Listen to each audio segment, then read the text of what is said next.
His impact on the U.S. election, which earned him a role in the upcoming Trump administration. Now, the Tesla CEO, ex-owner, and SpaceX founder has his sights set across the pond on British politics. NBC News international correspondent Matt Bradley joins us live from London to explain. Matt, what is Elon Musk up to now? Yeah, well, Jonathan, obviously he's been spending a lot of time trolling, and not just political figures in the United States, but even MSNBC, as I know you've been paying attention to over the past week or two. But, you know, we've just been seeing this worldwide, and of course he's buoyed by his recent victory, propping up Donald Trump and helping him win the election just earlier this month. Now we're seeing that Elon Musk's trolling knows no bounds and no borders. Lately, he's been turning his ire here at the Labour, the sort of center-left government here in Britain, particularly its Prime Minister, Keir Starmer. Now, he's been tweeting a lot over the past year against Keir Starmer and against the Labour government, but it really has picked up a lot over just the past couple of days. And I want to show you on Sunday his tweet. I don't know if we're calling it tweet on X, a platform that he owns. He wrote, "The people of Britain have had enough of a tyrannical police state." And you can see there he was tweeting along with a survey, a petition that the government would be obliged to take up, or at least the parliament would be obliged to discuss after it reaches a certain number of signatories. And this is a petition calling for a rerun of the elections that brought Keir Starmer to power in an overwhelming majority just as recently as last July. Now, that petition, which had 1 million signatories when Elon Musk retweeted that, it now has 2 million and climbing. So it looks like it's at least going to have to be maybe discussed by the parliament as part of those rules. The day before that, he had tweeted that the voice of the people is a great antidote, showing the declining popularity levels for Keir Starmer, whose government, while it was, again, elected to an overwhelming majority back in July, has been facing quite a few problems and quite a few things that have caused it to become unpopular. But Musk then also went a step further and tweeted a documentary by a very famous far-right activist here in Britain, whose name our audience may or may not know. His name is Stephen Yaxley Lennon, also known here popularly as Tommy Robinson. Now, he was just sentenced, he's a couple of months in, to an 18-month prison sentence for contempt of court for his role in defaming a child, an adolescent Syrian refugee back several years ago.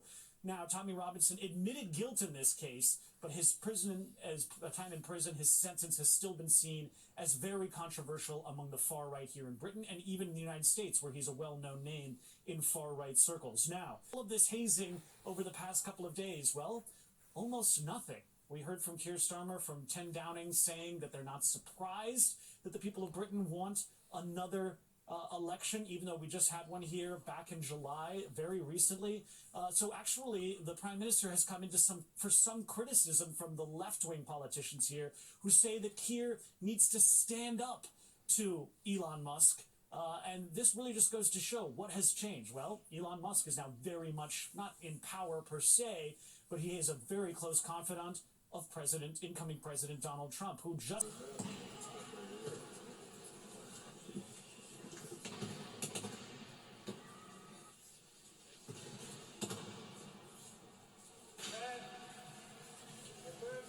is reporting that Moscow has expelled a British diplomat on grounds of espionage and acts of sabotage. The Interfax news agency quotes the FSB security service as saying the diplomat replaced one of 6 other UK diplomats who were expelled in August, also for alleged spying. On camera, but loud in the comment section, delivering election-themed clapbacks at those torn up over her caption. Riri joking, me trying to sneak into the polls with my son's passport. I think mothers are embracing their inner power. The mom of 2 boys and proud Barbados native having fun with the fact she legally can't cast a vote for president. But when one hater claimed her immigrant voting status was rejected, Rihanna replied, "I love my Beijing passport. I came here to work and pay taxes. You're welcome." It's been a much closer. The eradication of Hamas. We will bring back all our hostages. We will guarantee that Gaza will no longer be a threat to Israel, and we will return the residents of the northern parts of Israel safely back to their homes.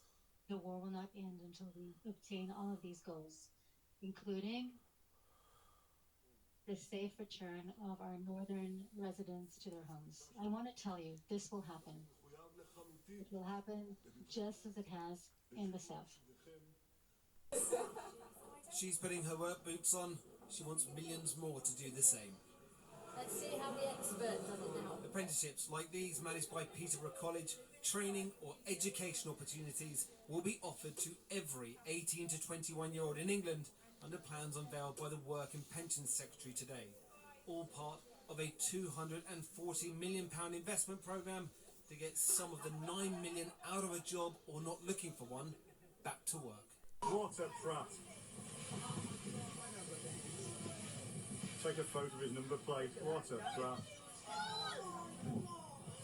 Oh, he's going into the river.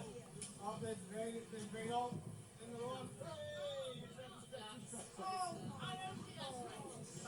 Just eat a McMuffin in bed while hubby does the school run. The colonial period never ended.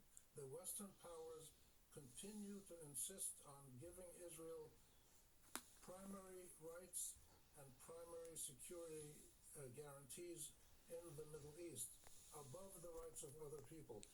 If the Western powers, in fact, drop their colonial ways and work diligently to make sure that both Lebanese and Israelis are protected from each other with diligent monitoring and diligent UN action on the border, then we may have a new and better day coming in the region. So the issue, the bottom line of all this is that the Zionist Israeli doctrine of military superiority and national superiority over the Palestinians and the Lebanese and everybody else, that doctrine has to be laid to rest. And that's essentially Zionism has to be defined finally as a movement for the Jewish people that accepts the Palestinian people as their equals. And the Israelis have always refused to do this.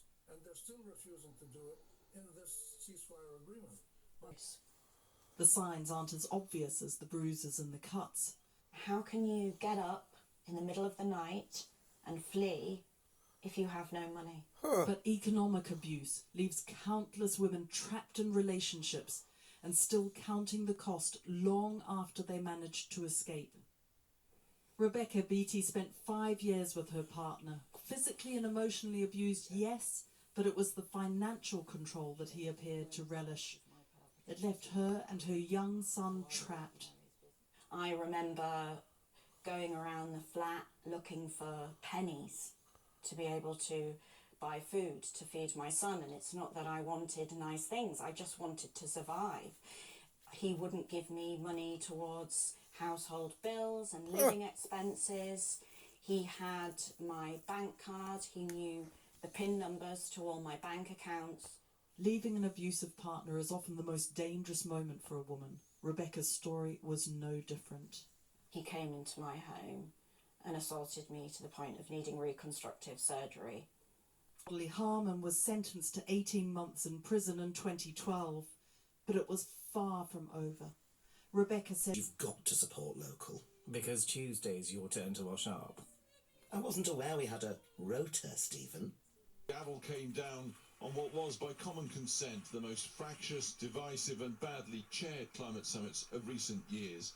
Petrostates, led by Saudi Arabia, widely accused of attempting to sabotage progress across the board. The hope is next year's hosts, Brazil, won't tolerate the failings here of Azerbaijan. True, the amount of money, in theory, from rich countries to poor to combat climate change has trebled to $300 billion a year. True, too, this is a basis for more private financing, but nobody knows quite how, and it's nowhere near what scientists say we need, and has left campaigners and scores of nations, frankly, livid. $300 billion till 2035 is a joke, and it's not something we should take lightly. I do not think it's something we should clap our hands and force us to take it. This document is nothing more than an optical illusion. This, in our opinion, will not address the enormity of the challenge we all face. That left key negotiators putting their best gloss on matters. In my view, COP29 will be remembered as the start of a new era for climate finance. We're tripling the 100 billion goal, and we feel it is ambitious, it is needed, it is realistic, and it is achievable. This new finance goal is an insurance policy for humanity, amid worsening climate impacts hitting every country. But like any insurance policy, it only works if premiums are paid in full and on time. So where's the hope here? Well, not in the windowless caverns of this summit for sure. But away from here, $11 trillion or so of finance is now going into wind and solar all around our world.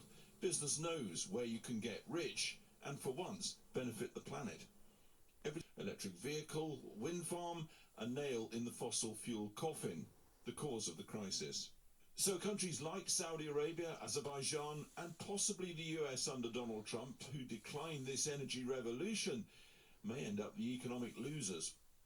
Say the annual $300 billion pledged by wealthier countries to help them cope with climate change is nowhere near enough. So how significant is this deal? Welcome to the programme, I'm Bernard Smith. So after 3 sleepless nights of back and forth among negotiators, a contentious deal on climate finance has been reached at the UN's COP29 summit. But deep divisions remain. So significant were the differences that at one stage the gathering of more than 40,000 delegates nearly broke up without any agreement. Developing nations say they've been forced by richer nations into accepting a bad deal, with the money pledged nowhere near enough to effectively fight climate change.